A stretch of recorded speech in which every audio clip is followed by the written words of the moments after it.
Hello.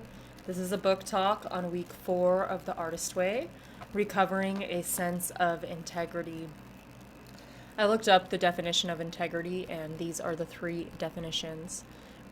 Integrity is a steadfast adherence to a strict moral or ethical code. Integrity is the state of being unimpaired, soundness. And integrity is the quality or condition of being whole or undivided. So this week is about recovering a sense of integrity. The first topic is honest changes. At this point in the journey, if you've been doing the Artist Way for 3 weeks, that's quite a bit of morning pages. If you've done morning pages every day for the last 3 weeks, that would be 21 times 363 pages of writing. And at this point, you may be sorting out your real feelings, like your real feelings from what you say, or the facade that you tell people, I'm okay. Are you okay? How are you really?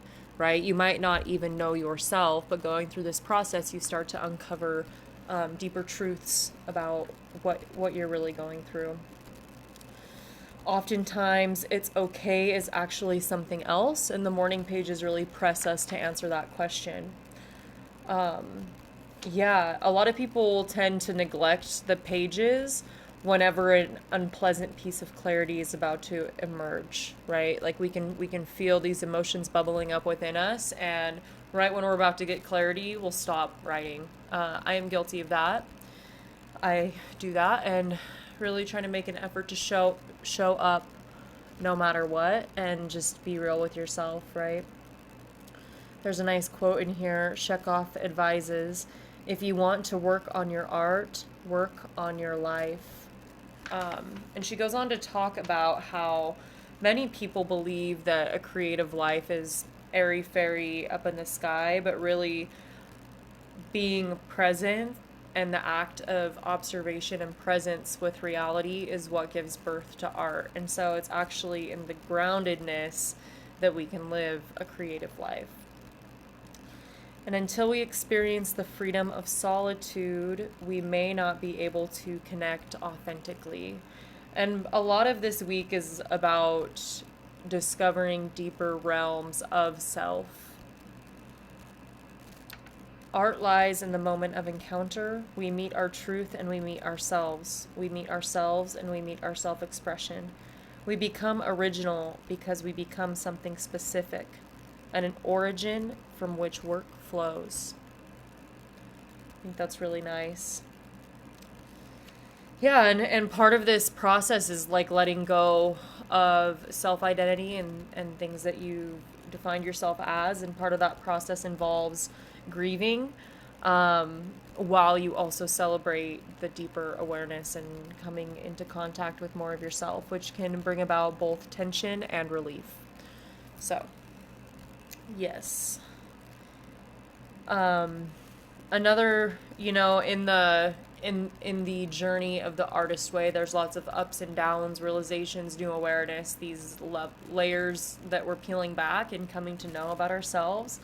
And it's important to know that whatever form your growth is taking, there's a deeper, subtler process underway that's accumulating each day, whether you are aware of the change or not. It's happening below the surface, which can result in a change in energy patterns. You may find your dreams are becoming stronger. Yeah, and let's see. The snowflake pattern of your soul is emerging. Each of us is a unique creative individual. And by showing up to this process, we're kind of uncovering the beauty and the nuance of our souls and our unique design. A technique that can be helpful at this point in the journey is really using affirmations at the end of your morning pages, right? And you can really use affirmations as medicine for what you're going through. For example, I trust my perceptions. That's a powerful one for shifting identities. A stronger and clearer me is emerging. But really, whatever it is that you're going through, what is the positive way that you can frame that to use it as an affirmation and really like, it's a form of prayer, I would say, because your morning pages, it's essentially a conversation with you and God, the creator of the universe. And so by adding in affirmations at the end of what you are seeking and what you want to call in, it's really sending out prayers to the universe, is one way that I view it and have experienced it. So an activity she asks you to do in this chapter, Miss Julia Cameron, is buried dreams. Oftentimes we have to excavate out our buried dreams, finding the little pieces and putting them back together. So she recommends writing fast because quick writing doesn't allow the censor or the inner critic to have much control. So there are 6 things she asks you to list. 1, list 5 hobbies that sound fun. Again, don't overthink it, just list 5 hobbies. 2, write 5 classes that sound fun. 3, 5 things you personally would never do that sound fun. 4, list 5 skills that would be fun to have. 5, list 5 things you used to enjoy doing. And 6, list 5 silly things you would like to try once. So again, with these prompts, just write quick. See what comes out. Yeah, the other recommendation this week is a reading deprivation. And this is the idea that and also this book was written in the 90s, so I think reading deprivation also means social media deprivation, right? And it's the idea that by clearing out distractions, we're filling our inner artist well, and also just being more present and aware of the world around us, which can be fuel for inspiration. So it also, reading deprivation requires you to be with yourself and spend time in solitude, which is really where the magic happens. I would challenge you, if you are on week 4 of the Artist Way, to not only do a reading deprivation, but include social media, television, and yeah. I feel like that's the main tech these days. But yeah, I would challenge you to do that as well. And see what you do instead, right? You might discover some hobbies and different things that you enjoy. This week there's a variety of different tasks, some of which I think are really gems in this journey, such as time traveling. Describe yourself at 80 years old. What did you do after 50 that you enjoyed? Be specific. And write a letter from you at 80 to your current age. What would you tell yourself? The next time travel activity is remember yourself at 8.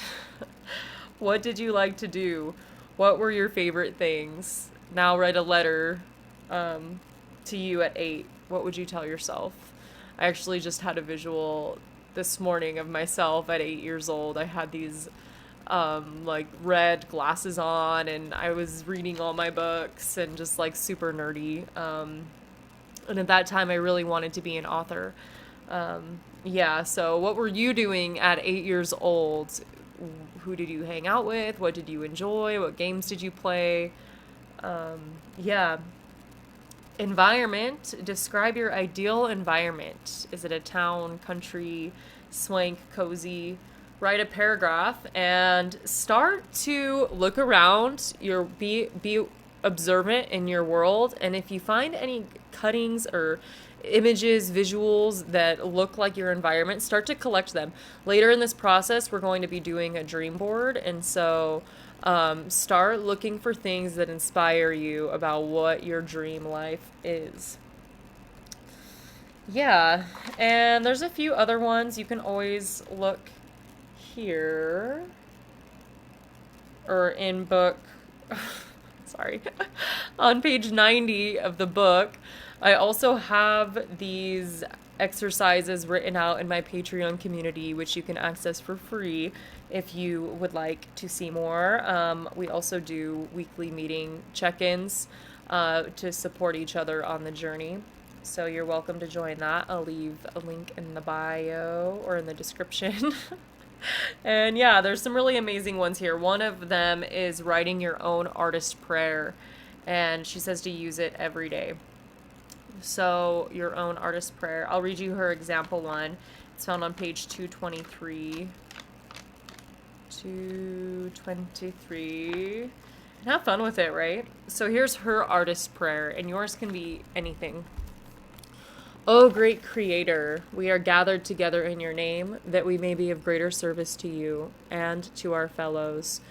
We offer ourselves to you as instruments. We open ourselves to your creativity in our lives.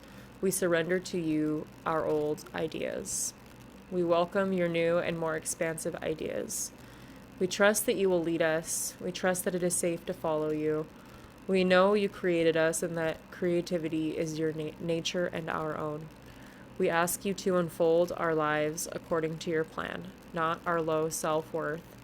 Help us to believe that it is not too late and that we are not too small or too flawed to be healed by you and through each other and made whole. Help us to love one another, to nurture each other's unfolding, to encourage each other's growth, and understand each other's fears. Help us to know that we are not alone, that we are loved and lovable. Help us to create as an act of worship to you. So that's the artist prayer. You can make your own.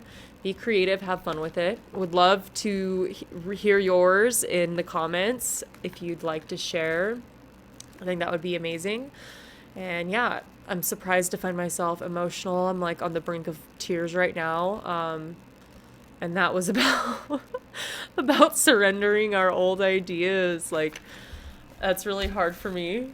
I've had so many brilliant ideas and things I want to do, and I'm just overwhelmed at the list of them. And I think it's come time to let go of the old and open to what's next and trust the universe to guide. So anyways, that's week 4. Hope that you're having a wonderful time on your Artist Way journey and that it's fruitful, and just stick with it. Like, you're a third of the way there. And trust that the changes are happening subtly underneath. And yeah, I applaud you. Congratulations for making it this far. You've got this. Yeah. See ya for the next one.